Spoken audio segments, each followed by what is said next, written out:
sur question cruciale, cruciale pour beaucoup de choses, à la fois pour le fonctionnement et puis aussi pour l'attractivité, puisque, comme vous savez, enfin ça c'est des choses qu'on ne dit pas, mais dans les salons comme ici, ils viennent pas eux, d'ailleurs vous voyez ils sont pas armés, mais avec une grande épuisette pour aussi regarder éventuellement qui pourrait être intéressé à venir chez nous. Voilà, écoutez, j'espère que vous entendez bien. Bonjour et bienvenue à vous. Au nom du Cercle Entreprise et Santé que je représente avec mon cher président qui est là, et nous, on est une association d'intérêt général centrée sur l'évolution de la relation au travail, j'allais dire au spectre de la santé et de la santé globale au travail, pas seulement de la santé au travail de façon réglementaire. Je dirais qu'on est un peu tout spectre, tout périmètre d'activité, mais l'univers des soins et les métiers de soins et les établissements hospitaliers nous paraissent non seulement particulièrement emblématiques, mais je crois qu'ils sont chers à beaucoup de monde, parce que je crois que sur les 12 millions de personnes qui chaque année, je crois que je ne sais plus si c'est 12, j'étais resté sur ces stats-là en gros national, vont de près ou de loin dans des établissements de santé, et pour certains, il reste un certain temps. C'est juste, sans raconter mon histoire perso, mais perso, j'ai calculé que bout à bout, j'ai passé 4 ans de l'autre côté, et donc ça vous donne aussi une certaine perception du fonctionnement. Voilà, donc bienvenue à vous, bienvenue à nos intervenants. Notre façon de procéder, c'est toujours terrain, c'est-à-dire qu'en gros, la question, si elle est philosophique et organisationnelle et autres sur la question du management, de l'autonomie et de la qualité de vie, je veux dire surtout au final pour les patients et pour les soignants, on va surtout la voir au spectre globalement de quelques expériences. Et là, je vous redonne les vrais intervenants, parce qu'on en a une qui a eu un souci, donc qui n'est pas là. Tant mieux pour nous, parce que ça nous fait plus de temps. Et donc, je vous présente dans l'ordre, j'allais dire, des facteurs et de la prise de parole tout à l'heure, Armelle Dillon. Armelle Dillon est directrice de l'innovation. Merci Armelle d'être là. Et directrice de l'innovation des HCL. Donc, c'est l'appellation connue pour Hospice Civil de Lyon, mais ça regroupe, je crois, plusieurs CHU ou un CHU essentiel à Lyon, et on verra justement comment ce qui est une grande ligne forte des HCL, et qui est une forme de label Team HCL, est décliné, plus particulièrement animé en matière d'innovation. À sa gauche, donc à droite pour vous, Pascal Jaza. Pascal Jaza est secrétaire général de l'hôpital Foch. Alors, quand on lui demande ce que c'est qu'un secrétaire général, sa définition est absolument géniale. Il lui dit c'est un couteau suisse. Parce que c'est un couteau suisse. Alors merci, je dirais, à la fois pour la modestie de la chose, mais aussi pour l'efficacité. Et donc ça, c'est tout à fait important. Donc on verra là aussi une autre entrée sur la question, avec Mario Di Palma. Mario Di Palma donc est oncologue, lui est médecin, et donc supervise, Cornac et surtout agit à Gustave Roussy, dont on va dire que je crois que ça demeure le premier centre européen, ou en tout cas français, en matière de cancérologie. Qui est maintenant accessible par métro, donc ça c'est très très bien. Et voilà. Mario, on se connaît depuis un petit moment, et il s'occupe notamment des partenariats, j'allais dire, de tout ce qui est un peu agitation, créativité, innovation, et au national et à l'international. Donc merci Mario d'être là. Et Jean-Marie Fessler, professeur Jean-Marie Fessler. Alors Jean-Marie a fait plein de choses, on le verra tout à l'heure, et donc notamment été directeur d'hôpital au sein de la PHP, il a cornaqué je vais dire, les établissements de soins et de santé à la MGEN, et puis plein d'autres choses. C'est aussi pour nous un pilier, merci, plus que ça, actif du Cercle Entreprise et Santé, et il est professeur associé à Stanford University. À ce titre, on regardera un exemple qui est l'exemple emblématique mondial, qui est celui de la Mayo Clinic. Voilà. Donc nous, juste en 2 mots, on est un think tank, on existe depuis 2006, avec 2 vocations. Interne pour nos membres, qui est, je dirais, de l'agitation et de la prospective pour regarder de quoi il fait demain en relation au travail, et puis régulièrement, donc soit ici, soit par exemple avec le CNAM, avec l'ESSEC, ou dans d'autres types de salons, on anime ce qu'on appelle justement des UX forums. L'idée, c'est toujours utilisateur, et puis forum, parce qu'il n'y a pas une vérité révélée, donc il y en a finalement plusieurs. Donc moi, je suis Anne-Marie Devève, voilà. Ce que je voulais vous dire, c'est que sur ces questions-là, récemment, on est présent en organisant ce genre de choses sur, par exemple, des nouvelles approches en matière de santé-travail pour les soignants. Ça, c'était en mai, il y a déjà 2 ans, voilà. Et au cœur de nos préoccupations, c'est santé mentale, bien sûr, et organisation avec les interactions entre les deux. Et voilà notre épisode 5, toujours fondé là-dessus. Et je dirais que ce qui a fondé, quand on a discuté, je dirais ensemble, tous les 4-5 là-dessus, c'est qu'on a essayé de regarder, j'allais dire, vraiment ces 3 dimensions. C'est ce qui est le final et l'objectif, c'est quand même la qualité de vie et les soins et pour les patients. Donc c'est ça qui guide, je dirais, l'ensemble. Alors selon les écoles, ça porte des appellations diverses. Il y a eu, je crois qu'il existe encore l'appellation d'hôpital magnétique, et qui notamment est d'ailleurs fait, je pense, de magnétisme pour aussi capter ces fameuses denrées rares de compétences qu'on a envie de capter. Au cœur, la santé et l'équilibre de vie des soignants et des équipes de soignants. Alors que la notion d'équipe est tout à fait importante là-dedans. Et puis, le fait d'avoir ou pas un management, une organisation facilitant pour plus d'autonomie. Donc, je dirais que c'est un peu sur ces 3 types de questions qu'on reprendra chacune de vos expériences. Et voilà, ce que je voulais vous donner, vous en avez plein ailleurs. Parmi les éléments de contexte, c'est que nous qui travaillons, je veux dire, au Cercle, sur tout secteur, et notamment les secteurs de soins, si vous voyez uniquement le petit crowbar là qui est au-dessus de la tête de Pascal, si je peux me permettre, qui est là, vous voyez, il y a des barres jaunes et il y a des barres oranges. Il y a orange, c'est toujours l'univers de soins. Et donc on voit que ce qui est, par exemple, en matière de psychosocial, les signes difficiles d'anxiété, de dépression ou autre, j'allais dire votre secteur, il est clairement gagnant, pardon de dire les choses de ce type. Donc c'est d'autant plus important de s'occuper de tout ça. Voilà. Et ce que je voulais vous dire aussi, qu'on vous mettra en ligne, c'est que j'ai vu il n'y a pas très longtemps, elle a quand même 4 ans, donc moi j'ai réexhumé récemment une étude de l'OCDE qui est tout à fait intéressante. C'est un working paper, donc c'est un gros pavé, sur en fait ce qu'on appelle la culture de sécurité. C'est-à-dire que ça se centre, l'indicateur final c'est la sécurité du patient. Et donc il donne un certain nombre d'éléments que vous verrez là. Qu'est-ce qui est important?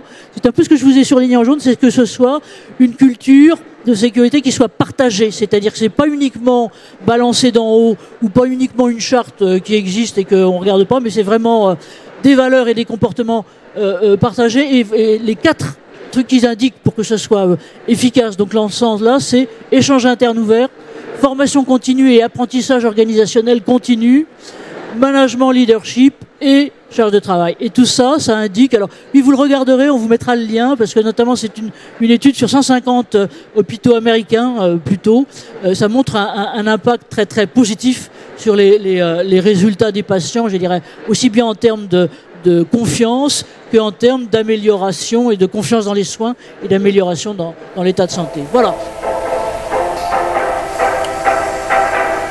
Et donc, si vous voulez bien, voilà, ça va être à vous. Donc, Armelle, voilà. Oui, alors dans les questions, notamment, l'initiative que vous avez prise, pourquoi d'un seul coup celle-là, quel impact, quels effets sur le quotidien des soignants, comment est-ce qu'on peut mesurer l'impact du côté des patients, et puis les prochaines étapes. Donc, Armelle, c'est à vous. Et donc, vous êtes directrice de l'innovation. Vous avez passé par le HESP, les bonnes écoles, Sciences Po, HPESP et autres. Et vous êtes tombé, si on peut dire, dans les HL il y a presque 7 ans maintenant. Donc, c'est l'âge de sagesse, durée de sagesse. Et donc, voilà. Pour vous maintenant, voilà. Qu'est-ce que vous avez envie de mettre en lumière de ce côté-là?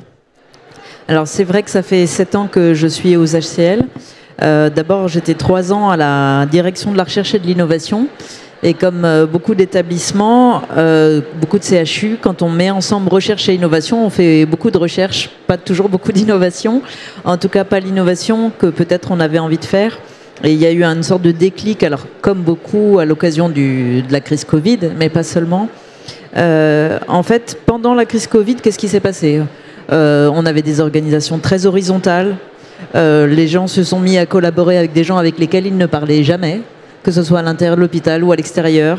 Il y avait tellement de problèmes qu'on avait le droit de se tromper en essayant de les régler. On avait le droit aussi de partir de la réalité des problèmes pour imaginer des solutions qu'on n'avait jamais testées. Et en circuit court, on pouvait se lancer sans avoir toutes les autorisations. Et en fait, je pense que ça a beaucoup plu à de nombreuses personnes au niveau des médecins, mais aussi des soignants non médecins et des non médecins, parce qu'il y a plein d'autres métiers à l'hôpital que les soignants. Et quand ça s'est terminé, on s'est dit qu'est-ce qu'on pourrait faire pour ne garder que le meilleur de cette crise? Alors on avait déjà décidé avant, on l'avait annoncé en janvier 2020, de créer une sorte de mission innovation pour voir comment on pouvait essayer de développer l'innovation, pas seulement technologique, comme on fait beaucoup quand on fait de la recherche dans un CHU, mais aussi de l'innovation organisationnelle, managériale, numérique.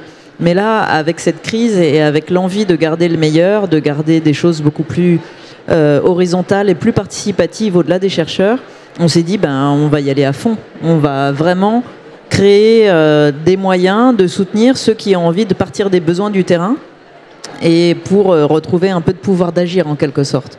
Donc en avril 2021, on a créé la direction de l'innovation. Alors on a beaucoup de chance parce qu'on est très soutenu, donc on a un budget de 2 millions d'euros et on n'est pas là pour faire l'innovation à la place des gens. On est là pour les soutenir dans ce qu'ils ont envie de faire. Et donc c'est ce qu'on appelle intrapreneuriat, c'est-à-dire développer une sorte de culture de j'ai le droit de prendre des risques sans être obligé de quitter ma boîte parce que mon employeur me délimite un petit bac à sable dans lequel j'ai le droit de jouer en partant des besoins non couverts que j'ai découverts sur le terrain, soit moi tout seul, soit avec mon équipe. Et l'idée qu'on a voulu faire passer en se séparant de la recherche, c'est que l'innovation, c'était pas que pour les chercheurs. Alors il y a beaucoup de chercheurs qui font de l'innovation.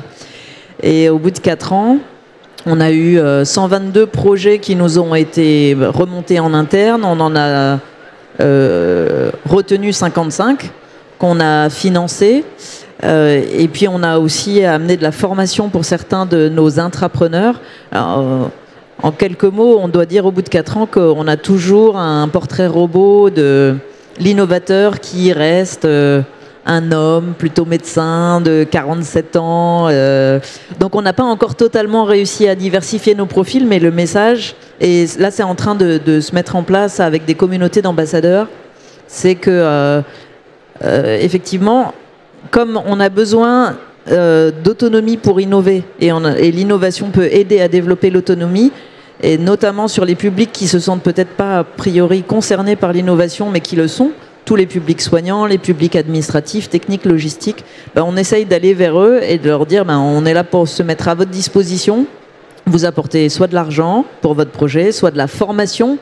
On a mis en place un programme avec l'école de management de Lyon pour apporter à ceux qui sont porteurs de projets, qui ont pris la peine de lever le doigt, d'être financés, de leur apporter des compétences supplémentaires qui n'ont strictement rien à voir avec leur métier hospitalier.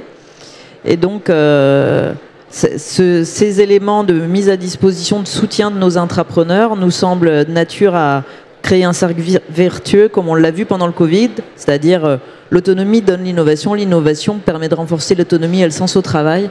Et ce faisant, si on a des professionnels qui se sentent comme ça en capacité, pour les patients, c'est mieux aussi. On a aussi des projets qui sont portés par des patients et des proches aidants de patients. Ça, si vous pouviez juste nous en dire 2 mots, et puis moi je vous poserai toujours la même question, c'est en quoi, alors déjà ça a impacté la qualité de vie des soignants, mais aussi en quoi ça a impacté, je dirais d'un certain côté, ou le relationnel, ou l'expérience patient, ou plus que ça, l'amélioration de la voie de la guérison, si on peut dire. Alors je vais donner des exemples un peu précis pour se rendre mieux compte. Pendant suite à la plateforme, suite à la période Covid, on a monté une plateforme d'impression 3D. Alors de l'impression 3D de peau, on en faisait déjà. Mais là, c'était l'impression 3D du quotidien, c'est-à-dire c'est quoi les besoins du quotidien et comment on y répond. Et cette plateforme d'impression 3D, elle s'est montée avec les outils du bord. On s'est installé dans un vieux self désaffecté. Et l'équipe qui l'a fait tourner, c'est sur la base du volontariat. Il y a des gens qui viennent des services numériques, des travaux, de l'informatique. On a même une retraitée qui a choisi de continuer à travailler. Et donc, sur la base du volontariat sans hiérarchie, les gens choisissent quels sont les projets sur lesquels ils ont envie de travailler. C'est toujours en lien avec le quotidien. On a par exemple des techniciens biomédicaux qui en avaient ras-le-bol parce qu'à chaque fois, la première pièce qui casse dans un défibrillateur semi-automatique, c'est le couvercle pour les piles. Et quand il est cassé, vous ne pouvez plus désinfecter. Quand vous ne pouvez plus désinfecter, vous êtes obligé de tout racheter. Donc ça, c'est saoulant quand on est technicien biomède. On se dit, mais est-ce que c'est vraiment à ça que je veux passer l'argent de l'hôpital? Et donc en redessinant des pièces non critiques ou en travaillant avec les patients handicapés sur des aides ergonomiques qui leur permettent de manger seuls, de tenir leur brosse à dents, ou des portoirs de tubes de laboratoire. Avant, il y avait 3 automates, 3 portoirs avec des formes et des tailles différentes sous la hotte. Il y a un technicien de labo qui a dit ça perturbe le flux, je perds du temps. Et donc, on a dessiné avec lui un portoir où il y a 3 types de tubes différents dans l'ordre où il va faire ses manips. Mais en fait, ça redonne, pour ceux qui nous apportent les idées, du sens au travail parce qu'ils résolvent les problèmes. Et pour les volontaires qui participent à l'équipe, c'est une demi-journée par semaine. Ils sont plus en mode hiérarchique. Ils choisissent sur quel projet ils ont envie de s'impliquer. Et donc, le fait qu'il y ait encore des personnes qui partent à la retraite et qui souhaitent continuer à s'impliquer, pour nous, c'est quelque chose. Le fait que les patients, les aidants soient impliqués, et on fait aussi des ateliers pour les enfants qui sont hospitalisés. On leur amène nos imprimantes 3D pour les initier aux sciences de l'ingénieur. Ça veut dire quelque chose. Alors, c'est un exemple où, en fait, l'innovation, elle est à la fois dans la façon de manager la plateforme, mais aussi dans la relation qu'on a avec ceux qui nous proposent les projets, que ce soit des professionnels ou des patients. Et qu'est-ce que ça a changé? On n'a pas encore les évaluations quantitatives ou qualitatives du projet, mais on a eu plusieurs professionnels qui ont dit « j'étais prêt à quitter l'hôpital ». Et c'est des initiatives comme celle-ci qui m'ont fait rester. Et ça, sincèrement, ça vaut plus parfois qu'un brevet ou une licence, parce que quand on a un chirurgien qui quitte pas l'hôpital, ne serait-ce que financièrement, en termes de fil actif pour nous ou d'activité, c'est important. Allez, je parle même pas du sens au travail et de la satisfaction. Merci. Vraiment, je dirais que ça fait rêver, qu'on a envie de venir bosser chez vous. Il y en a plein de questions à vous poser. Venez. Mais on vous les posera absolument. On vous les posera peut-être tout à l'heure. Alors. Ce qui est vraiment intéressant, c'est de la créativité et de la motivation qui vient du terrain et qui n'est pas balancée bling bling globalement par en haut. Alors je crois que vous allez vous retrouver un peu avec votre voisin. Donc Pascal, peut-être si vous pouvez aussi nous dire un peu votre itinéraire, parce que finalement vous êtes rentré à l'hôpital Foch avec une mission bien particulière qui était effectivement là aussi de ce qu'on appelle, je n'aime pas beaucoup le terme, mais du management participatif, mais globalement finalisé. Et puis finalement, vous êtes maintenant en rôle de couteau suisse, et plus que ça, pour non seulement agiter les populations, mais aussi les faire progresser. À vous, Pascal, alors pardon que je mette votre photo, qu'on ait bien tout. Voilà. Merci. J'ai effectivement un parcours un peu particulier pour le monde hospitalier, puisque j'ai été 28 ans dans l'armée de terre avant de rejoindre le secteur du handicap pendant 5 ans, puis d'arriver dans le monde hospitalier. Donc pour moi, les valeurs humaines de management et de participation des professionnels à la mission qui est le service à la personne sont fondamentales. Lorsque je suis arrivé à l'hôpital Foch, une parmi les premières missions qui m'ont été confiées en tant que chargé de mission, c'était précisément de travailler sur des choses qui étaient un petit peu... qui faisaient partie des axes stratégiques de l'hôpital, mais qui étaient laissés un petit peu en déshérence par manque de personnel. Donc, j'ai été recruté comme chargé de mission lorsque je suis arrivé. Et l'un des objectifs qu'on m'a confié, c'est de travailler sur un outil qui permette aux professionnels de s'exprimer, et de s'exprimer non pas sur ce qui va bien. Bon, ça, le français a du mal à le faire, mais c'est valable partout. Mais surtout de s'exprimer sur ce qui dysfonctionne au quotidien dans un service de soins ou dans un service technico-administratif, de travailler ensemble à comment résoudre la situation, et de travailler au sein de l'équipe même, et d'essayer de trouver ses propres solutions pour améliorer le quotidien. Donc c'est un outil qu'on a mis en place donc, il y a 3 ans maintenant, qu'on a appelé la démarche participative, et qui consiste à échanger service par service avec les professionnels de tous les corps de métier d'un service, qu'ils soient médecins, qu'ils soient soignants, qu'ils soient secrétaires ou agents administratifs, et de mettre sur la table tout ce qui gratte au quotidien, si je peux me permettre l'expression.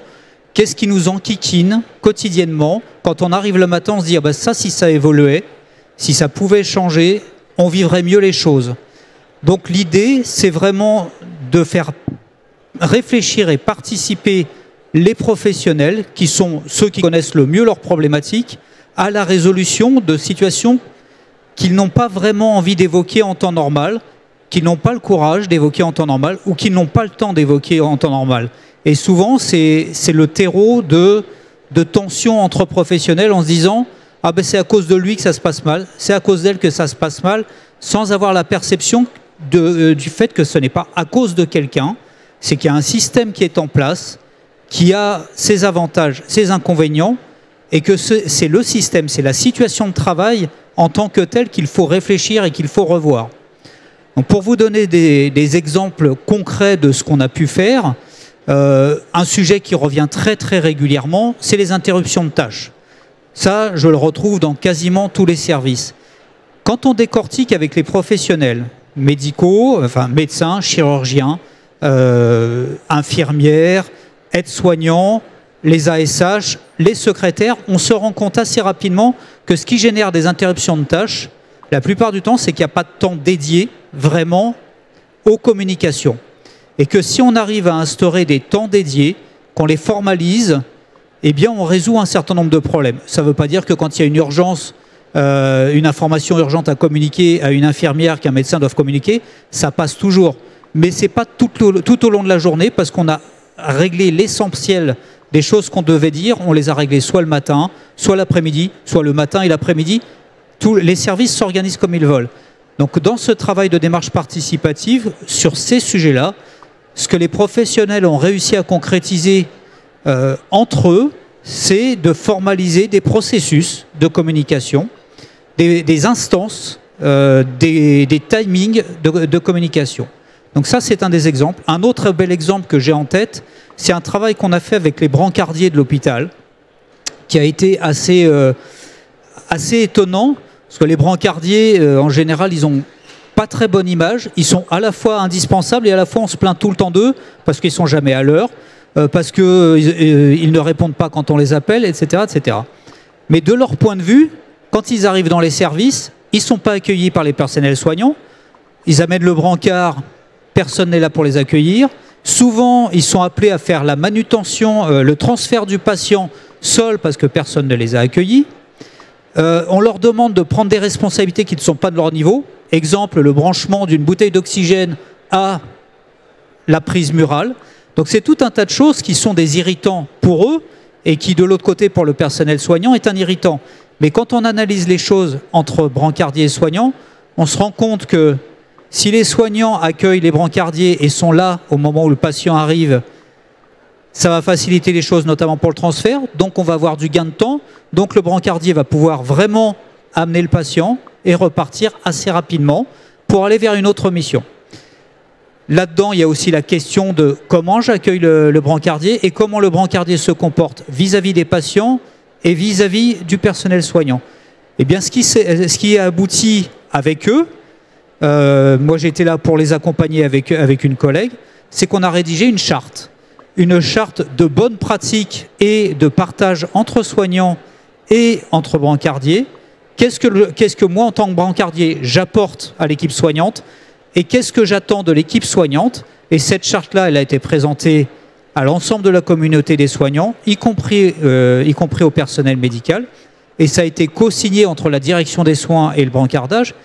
Et aujourd'hui, je ne veux pas dire que tout va bien dans un monde merveilleux, mais ça a considérablement facilité et fluidifié les relations entre les services. Ça ne veut pas dire qu'on n'a plus de retard dans les services.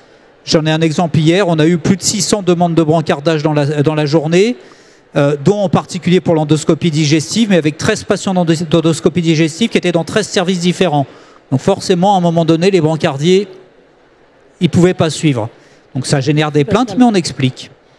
Voilà. Merci Pascal, on reviendra peut-être aux questions après. Ce qui est intéressant et ce qui est vraiment complémentaire de votre approche, c'est qu'à chaque fois, c'est une approche du terrain. Ce que vous avez fait, c'est prendre des gens qui bossent, qui sont là concrètement.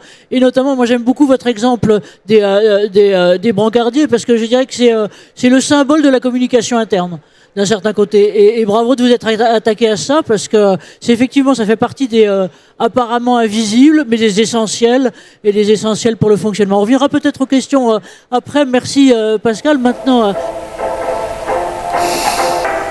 à vous, si vous voulez bien, Mario Di Palma, donc oncologue à Gustave Roussy. Alors Gustave Roussy, tout le monde le voit, j'allais dire là-haut sur la colline, c'est pas celle du Parthénon ni celle du Panthéon, mais quand même globalement pas mal en matière d'oncologie. Et alors, vous, je crois que votre parcours, il est complètement celui d'un cancérologue, et d'un cancérologue de soins que je connais, et d'un cancérologue aussi de recherche internationale. Et la question là aussi, c'est alors voilà, on voit Gustave Roussy qui bouge beaucoup, qui a changé de nom puisqu'il a gardé Gustave, mais il a perdu l'Institut. Et mais en fait, il bouge énormément. Et moi, le signe que je vois de ce côté-là, c'est aussi, appelez-moi Gustave, c'est je suis plus proche quelque part du patient. Pardon, voilà, c'est à vous, et sur quoi vous avez envie de mettre l'accent. Alors d'abord, moi j'ai trouvé très intéressant les deux interventions qu'on vient d'avoir, parce que l'innovation, et ça c'est quelque chose qu'il faut vraiment avoir en tête, c'est pas que la guerre des étoiles. L'innovation, c'est aussi ce qu'on peut faire au quotidien. Et je dis pas ça du tout pour être politiquement correct, c'est vraiment des choses qui peuvent changer la vie. L'autre chose que j'aime bien rappeler, c'est que l'innovation, elle s'impose à nous aussi. Et dans le domaine de la prise en charge des cancers, mais c'est vrai en santé en général, l'accélération de la mise à disposition des nouveaux médicaments, qui nécessitent une expertise de plus en plus importante, et dans le même temps, des patients qui passent de moins en moins de temps à l'hôpital, donc qui est le lieu de l'expertise du médicament, pas du patient justement. L'expertise du patient, elle est en dehors. Et le troisième élément, qui est en train d'arriver, on est déjà dedans d'ailleurs, c'est évidemment le développement de la santé numérique, bien entendu. Donc tout ça s'impose à nous et nous oblige en fait à évoluer et à pas être spectateur là-dedans. Et donc ça oblige à penser de nouvelles façons de travailler. C'est évidemment, alors, bien sûr la place du patient. Là aussi, on a l'habitude de dire que le patient doit être au centre de nos préoccupations, et c'est vrai. Mais avec les thérapeutiques orales, par exemple, le patient, il est chez lui. Il prend son traitement ou il ne le prend pas? Je ne sais pas. Et comment on fait? C'est le nouveau métier de la santé. Vous savez, vous avez rappelé qu'on est sur une colline. Alors oui, on est sur une colline, et jusqu'à un passé récent, on était non seulement sur une colline, mais on était très très isolés. Donc, c'est pas qu'on est plus malin que les autres, mais on a compris très vite qu'il fallait travailler avec les autres. On était obligé de le faire. Encore quelque chose qui s'impose à nous. Et donc, on a été parmi les premiers, avec les Lyonnais d'ailleurs, à avoir un service dédié de coordination pour justement s'occuper des patients quand ils ne sont pas là.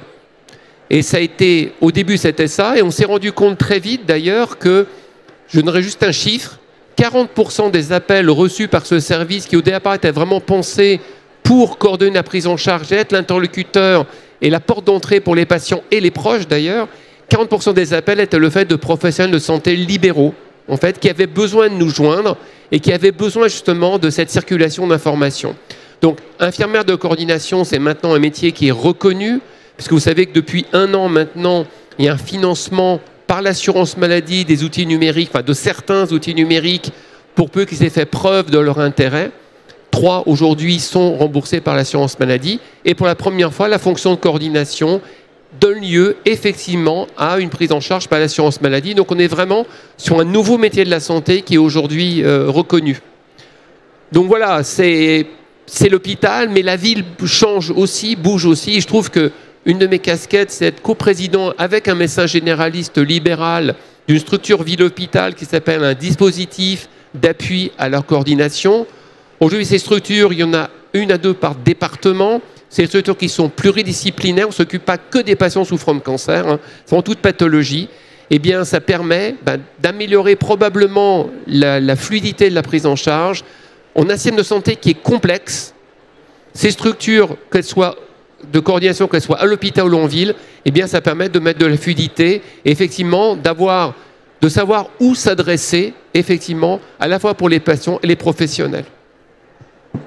Merci Mario de tout ça et merci de vraiment montrer la continuité, enfin, ou la fluidité ou autre, ou l'interaction avec la médecine de ville ou autre. Et ça, c'est l'une des choses auxquelles on est très sensible nous au cercle de ce côté-là, c'est que les gens, moi par exemple, comme dirait l'autre, ils n'ont pas envie d'être saucissonnés avec. C'est très visible, par exemple, je sais pas, c'est pas l'occurrence là, mais de parler des services de santé au travail et la santé au travail en France qui est vue, alors ces choses changent, mais qui était vue beaucoup sous l'angle uniquement réparation et ensuite sous l'angle essentiellement réglementaire, c'est-à-dire avec ce qui est codifié accident du travail, ce qui est codifié maladie professionnelle et le reste circuler, je veux pas le savoir. Alors nous, c'est notre combat, j'allais dire, depuis 15 ans, c'est justement de montrer que la santé globale et la santé globale, j'allais dire, des soignants et des patients, elle est là et notamment dans cette interaction. Merci d'avoir ouvert le débat de ce côté. Merci à vous et alors...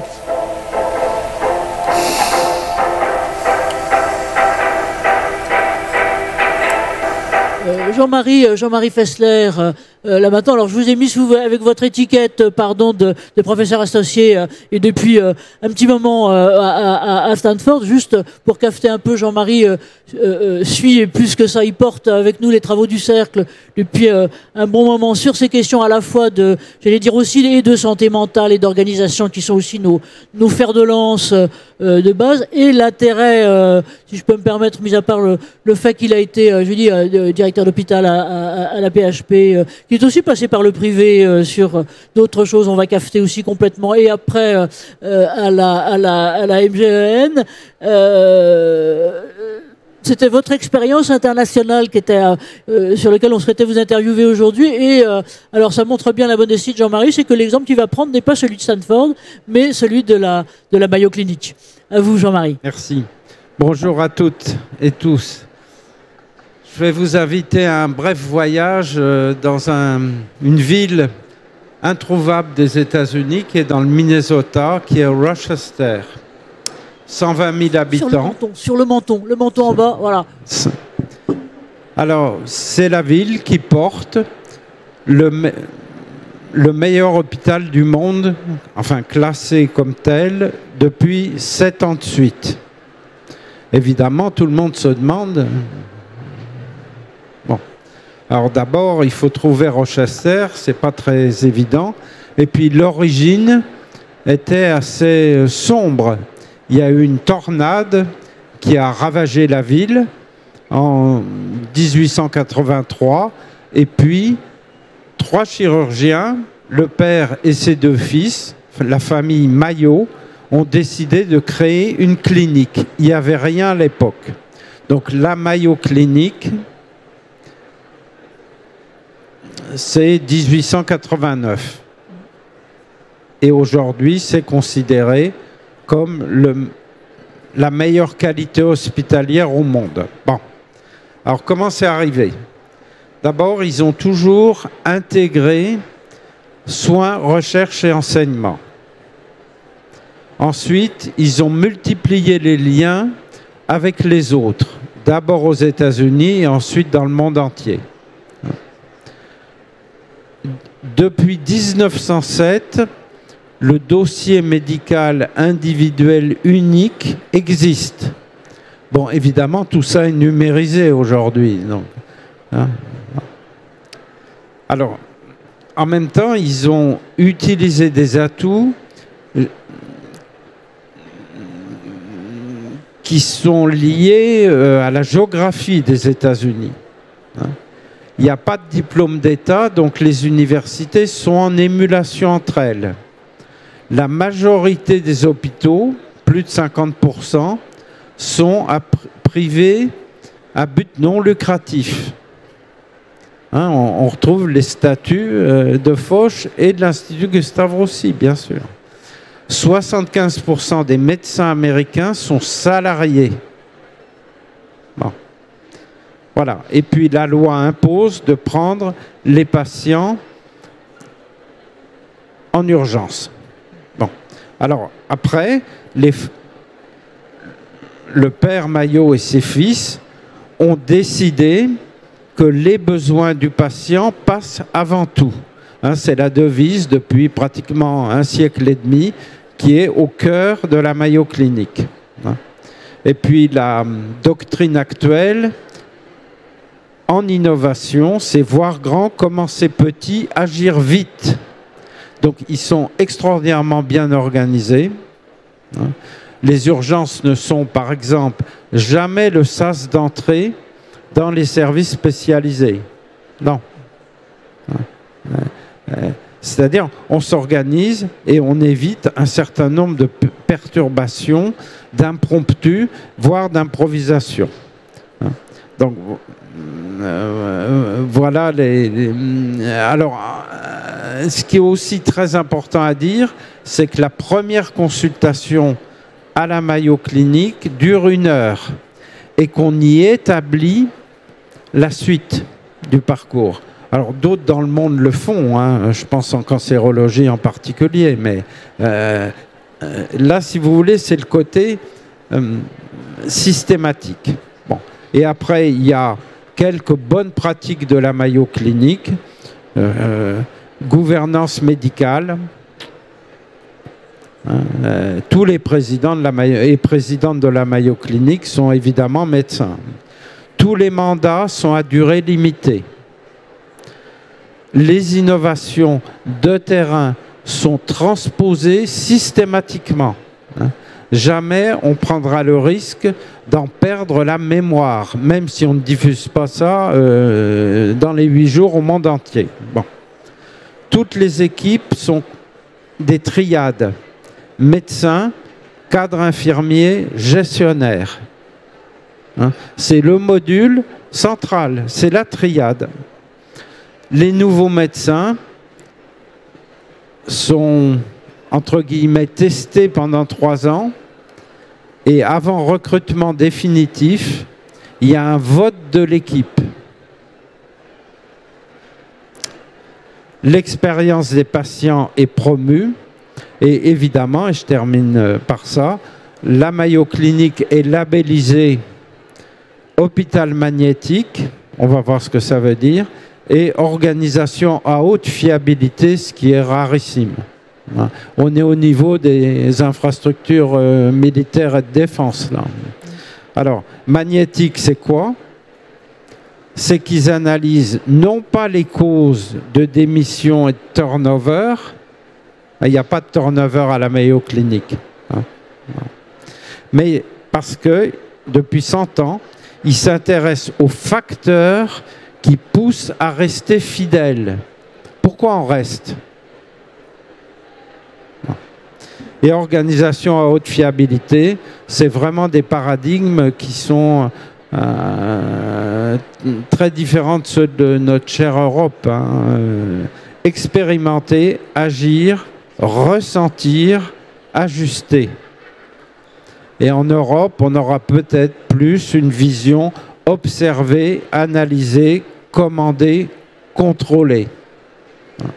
Donc à un moment, il faut choisir. Oui, vieux système hérité un peu du 19e siècle industriel, j'allais dire démarrant, parce que là aussi les choses ont bougé. Merci Jean-Marie de nous situer, je vais dire, on va pas dire c'est l'épicycle de Mercure, mais c'est quand même globalement un phare et quelque chose. Et ce qui est étonnant, je dirais aussi, c'est que ça dure depuis un certain temps, comme dirait l'autre, ça fait plus de 150 ans en gros, ou pas loin que ça existe.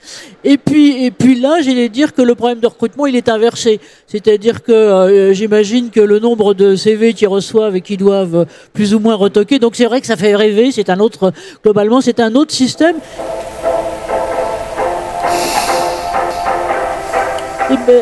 Moi, j'aimerais bien là maintenant un peu qu'on passe, si je peux me permettre, aussi à vos questions, parce que je suis obligé, pardon, de surveiller l'heure et de voir les trucs, mais que entre vous et avec vos questions, voilà, qu'est-ce qu'on peut se dire? Peut-être aussi l'une des questions là pour les trois, j'allais dire franco-hexagonales, encore que la question pour Jean-Marie, ça sera aussi, puisque la Maillot est implantée partout, quelles sont les relations qu'elle a avec en France? Parce que j'ai vu qu'il y a eu des colloques, qu'elle était invitée, mais qu'elle était invitée il y a 2-3 ans. C'est voilà, donc a priori, Oui, Jean-Marie en un mot, et puis malheureusement, on a attendu 2019 voilà, oui, c'est. pour recevoir des cadres et des médecins de la Mayo Clinique. Bon. Je sais pas, c'est difficile de trouver Rochester sur la carte, quoi, je crois. La France est une île, tout le monde le sait. Alors, question voilà, d'hôpital magnétique, comment vous réagissez les trois là-dessus? Et je dirais que si vous y avez justement, puisqu'on est sur management et autonomie, un principe ou une idée ou un truc phare qui vous guiderait, ça serait lequel de votre côté? Il y a une chose moi, qui me parle beaucoup dans ce qui vient d'être présenté, et je mets de côté la spécificité des centres anticancéreux, le management, etc. C'est le trinôme. Oui. C'est le trinôme. Oui. Et ça, il faut vraiment qu'on se le mette dans la tête. Et c'est pas, encore une fois, pour être politiquement correct ou je sais pas quoi, c'est le trinôme, c'est-à-dire le médecin, le cadre de santé et le cadre administratif. Quand ce trinôme-là s'entend, fonctionne bien et travaille ensemble, ça fait vraiment la différence. Vraiment. Ouais. Pascal, merci. Pascal, ouais. Oui, je rejoins complètement ça. Bon, en plus, moi, comme j'ai un passé militaire, ça me parle d'autant plus. Quand on est au service des personnes, c'est un système d'hommes qui est au service des personnes. Le système d'hommes, il repose sur tout un tas de compétences. Et s'il y a une compétence qui devient lacunaire, il y a forcément une autre compétence qui est en difficulté. Le technico-administratif doit être au service du soin, d'une manière ou d'une autre. Et les services de soins doivent aussi comprendre que le technico-administratif a ses propres difficultés, ses propres enjeux, notamment financiers, et plus prosaïquement, ses propres enjeux de temps. Un chantier pour rénover une chambre, ça prend du temps. On aimerait que ça aille vite, mais si tout le monde se comprend, et si tout le monde comprend et œuvre dans le même sens, c'est-à-dire avec un seul objectif, c'est améliorer le confort patient, améliorer la prise en charge patient, ça ne peut que mieux fonctionner. Bien se comprendre, bien communiquer, tout métier confondu, et malheureusement c'est aussi ce qu'on observe, on se regarde les uns les autres en disant les administratifs ne comprennent pas ce qu'on fait, les administratifs regardent les médecins en disant mais vous demandez des choses qui sont impossibles, ou les soignants. Ça peut pas continuer. Il faut que ça évolue, ce genre de choses-là. À l'armée, la logistique, elle est au service de l'opérationnel, mais la logistique est opérationnelle. Donc ça doit être partout pareil. On est dans de l'opérationnalité, on est au service des patients, et pour ça, il faut que les professionnels soient bien soignés par l'ensemble du système. Merci de le rappeler et merci de rappeler qu'effectivement c'est une fine compréhension finalement et une écoute de ce que sont les contraintes de l'autre et notamment ce que vous disiez sur les contraintes de temps. Votre question sur les ambulanciers tout à l'heure, c'est ça. Armelle, de votre côté. Moi, ce que j'ai trouvé très intéressant, c'est la notion de vote après 3 ans de l'ensemble de l'équipe. Ça rejoint la notion de triade. Moi, je m'intéresse pas mal en ce moment à ces démarches très collaboratives, soit de recrutement de personnel, ou pour les conserver, ou même j'ai entendu parler d'un EHPAD, où en fait le fait de choisir un nouveau professionnel ou même un nouveau résident se faisait de façon collective. Donc il y a le directeur de l'EHPAD, mais il y a aussi des représentants des salariés et des représentants des autres fonctions. Oui, mais aussi des autres résidents et leurs proches, et ils choisissent tous ensemble, vu qu'ils vivent en communauté, d'accueillir ou pas quelqu'un dans la communauté. Donc il faut être prêt à ça, et ça nous fait quand même énormément bouger, mais il y a un établissement, un centre hospitalier, qui pour recruter dans l'équipe de direction fait des recrutements de façon collective. Mais ce que je trouvais intéressant à la Mayo Clinique, c'est que c'est pas seulement au début, c'est qu'au bout de 3 ans, il y a un vote, et donc quand on sait qu'on va être évalué pas seulement par ses pairs selon une trajectoire hospitalo-universitaire, mais aussi par peut-être la SH du service ou le technicien, je pense qu'on ne vit pas les 3 ans de la même façon, donc je trouve que ça fait réfléchir. Ouais. Merci, parce que ça montre effectivement que rien n'est vraiment acquis. D'ailleurs, c'est une motivation pour ça. Moi, ce que j'ai bien aimé aussi dans ce que vous disiez, c'était ce qui ressort partout, c'est la curiosité. C'est-à-dire que finalement, ce qui compte pour l'innovation, mais aussi pour être au service des autres, ce que vous disiez là, c'est la curiosité sur leurs attentes, leur fonctionnement et comment on intègre ça avec une forme d'humilité. Alors, on est en train d'arriver quasiment au final. Est-ce qu'il y a questions, observations sur votre vécu, vos questions à vous de votre côté, voilà. Non, ils sont sages, hein. Ils sont très très sages. Alors peut-être à chacun.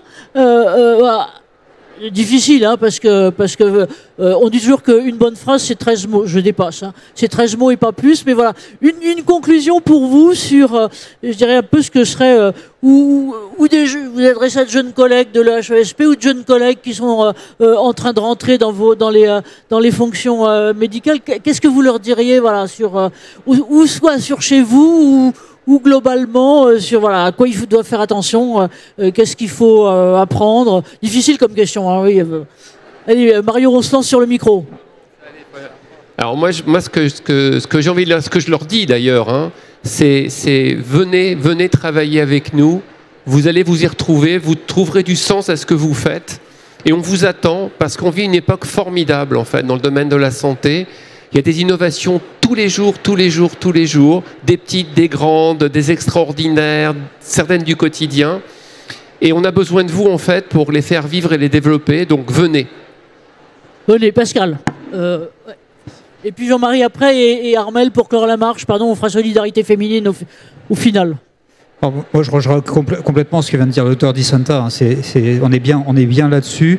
Moi, quand je recrute quelqu'un, je recrute surtout une personne qui a envie, qui a de la motivation. Elle a des compétences, elle a des diplômes, mais avant tout, elle a envie de faire ça. Et quand je recrute quelqu'un de jeune, j'ai aussi envie qu'il soit insolent. Je vais préciser pourquoi. L'insolence, c'est de l'innovation. Et aujourd'hui, on a besoin d'innovation. On a besoin, peut-être encore plus qu'avant, parce que ça va très très vite, on a besoin de vision décalée par rapport à ce que nous, quelque part avec notre ancienneté, on a peut-être un peu plus de difficultés. Donc j'attends aussi cette forme de criticité constructive. Et je pense que dans nos métiers, pour le bien-être des patients, cette criticité constructive avec toujours à l'esprit qu'est-ce que je peux faire de plus pour que le patient soit bien pris en charge, mieux pris en considération dans son propre parcours, ben ça c'est important. Ouais, merci Pascal. Jean-Marie. Je vais reprendre une des devises de la Mayo Clinique, voir grand, commencer petit, agir vite. Bravo. Et s'y tenir. Il y a une chose qui me frappe quand je compare les deux continents, c'est que souvent en Europe, on a des principes magnifiques, on a des chartes éthiques, mais on en change toutes les 5 minutes. Alors, bon. La persistance et la ténacité. Armel.